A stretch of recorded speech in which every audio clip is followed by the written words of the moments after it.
Hi again, Risa here, back with another episode of Ask Risa.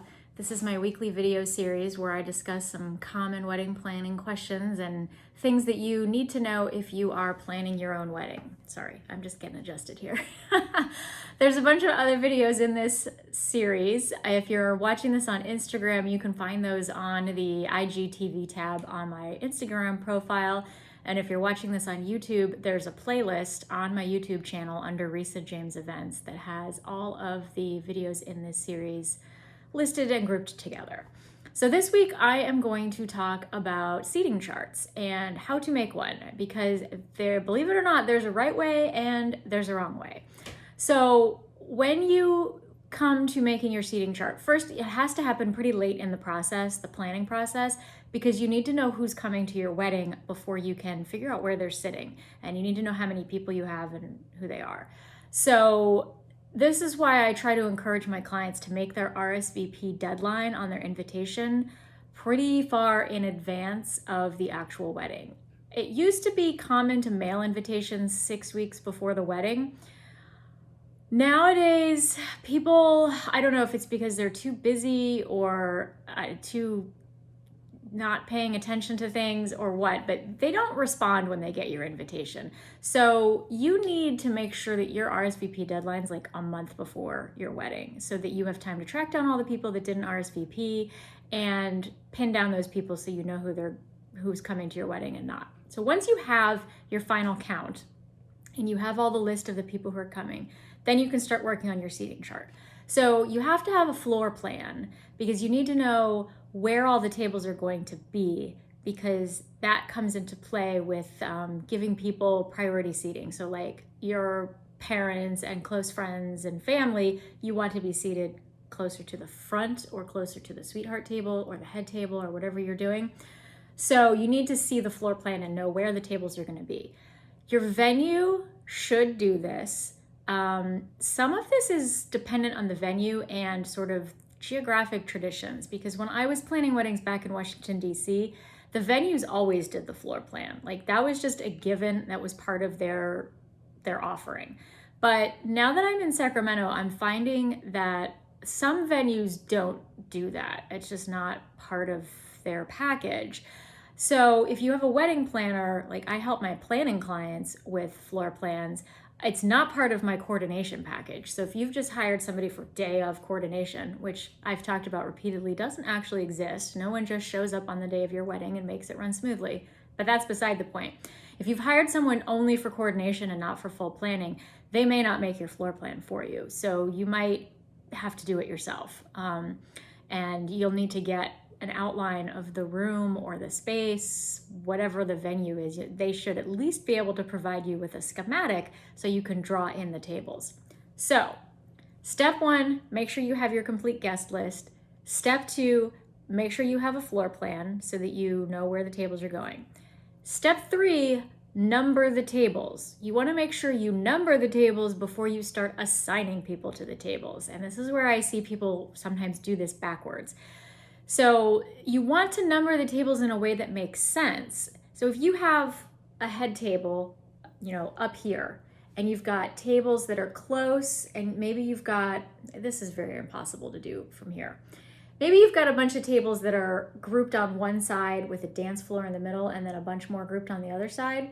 You don't want it to be like table 1, table 2, table 3, table 7, table 4, table 15. That's crazy. Your guests are never going to be able to find those tables. You want it to go in order. So I like to do either, so you could do all the tables on this half of the dance floor, 1, 2, 3, 4, 5, 6, 7, 8, do like a snake or an S shape. Or if they're in rows up and down, do 1, 2, 3, 4, 5, 6, 7, 8, and then cross the dance floor, 9, 10, 11, 12. 13, 14, 15, 16. Hopefully that makes sense. I realize me drawing in the air is not super helpful. So just think about it from your guest's perspective. When they walk in that room, they need to be able to easily find their table and not spend 20 minutes searching around because you've numbered them in some crazy haphazard way. Go in order. So then once you have the tables numbered, step 4 is actually to start assigning people to the tables. So like I mentioned a minute ago, start with your family and put them at the tables that are closest to you, whether you're sitting at a sweetheart table with just you and your new spouse, or you're doing a head table with you, your spouse, all your wedding party members. Like usually there's 10 or 15, 16 people up there. Regardless of which approach you're taking, you probably want your parents and your new spouse's parents to have a table. Each one should have their own table near you. So do those first, get those out of the way, it's easy. Then start thinking about your other guests and who knows each other. And people, even if they don't know each other, who's going to get along with whom, who maybe has something in common with some of your other guests, who is going to have interesting conversations. Because yes, there's a lot of stuff that happens during a wedding. People are going to be listening to toasts and watching you do your first dance and things like that. But there's also a fair bit of time for chit chat and social interaction. So you want to seat people with other people who they will find interesting. One rule of thumb, always seat people who come together. So, spouses have to be sitting at the same table. Your cousin brings their boyfriend, you have to seat them at the same table. Don't split up people who are coming to the wedding together. Make sure they're sitting at the same table. Also, when you're thinking about who is going at which table, most venues tables they seat either 8 or 10 people comfortably. So try not to have any tables with fewer than 6 people, because otherwise it's going to feel sparse at that table. And try not to cram too many people at a table that it wasn't designed for. So if you have tables of 8, don't try to put 10 people at a table of 8. There's just not going to be enough elbow room. And definitely don't try to put 11 people at a table for 8.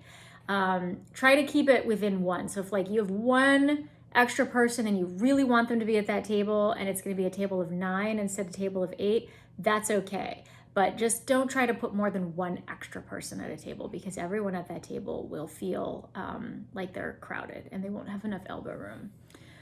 And then if you are going one step further and you're actually assigning people to seats instead of just tables, I always recommend, if you don't have to assign seats for any reason, then don't, because it's more work for you and it's just harder all around. Just assigning tables is sufficient. But there are circumstances in which you have to assign actual seats. And if so, just try to alternate male, female, male, female, male, female. It's just kind of a traditional way of doing seating. But you don't have to. It's just a suggestion.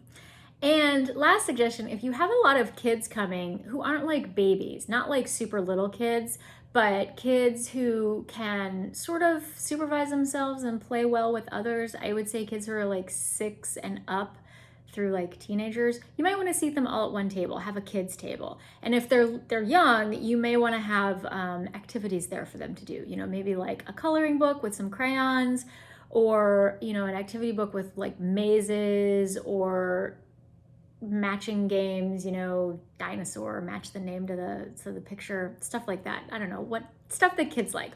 Nothing that's going to cause a mess, like no Play-Doh or anything with a lot of moving pieces that are going to get lost all over the place. Just something that's easy and will keep them entertained while all the boring speeches are going on, so they're not bothering their parents. So it's just an idea, something to consider. So those are the main ways to go about doing your wedding seating chart. If you have any questions, feel free to leave them in the comments.